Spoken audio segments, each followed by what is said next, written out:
நம்மை நேசித்தபடினாலே தன்னுடைய ஒரே பேரான குமாரனாகிய இயேசு கிறிஸ்துவை நம்முடைய பாவங்களை போக்கும்படியாக ஒரு ஜீவ பலியாக அவரை இந்த உலகத்திற்கு அனுப்பினார்.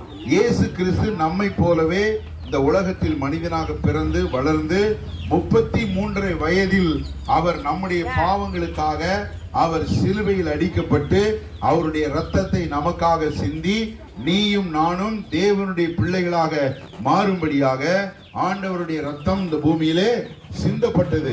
நமக்காக அவர் ரத்தம் சிந்துவதற்கு தன்னுடைய உயிரே அவர் கொடுத்ததுனாலதான் இயேசு அன்பாக இருக்கிறார். எல்லாரும் சொல்லுங்க, இயேசு அன்பாக இருக்கிறார்.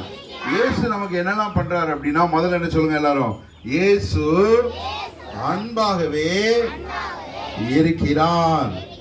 இயேசு எனக்கு சமாதானம் தருவார். இயேசு உனக்கு உதவி செய்வார். இயேசு உன்னை, வாயில என்ன போட்டுருக்கீங்க சத்தமா சொல்லுங்க, இயேசு உன்னை காண்கிறார்.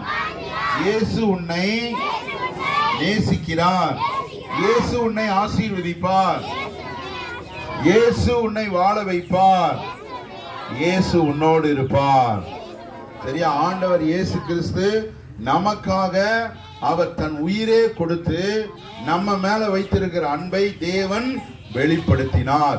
அதனாலதான் வசனம் சொல்லுகிறது, தேவன் அன்பாகவே இருக்கிறார். அவர் தன்னுடைய ஒரே பேரான குமாரனாகி இயேசுவை நமக்காக கொடுத்து இந்த உலகத்திலே நம்ம மேல வைத்திருக்கிற அன்பை அவர் நிரூபித்து காண்பித்தார்.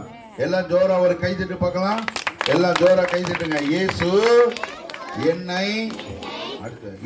என்னை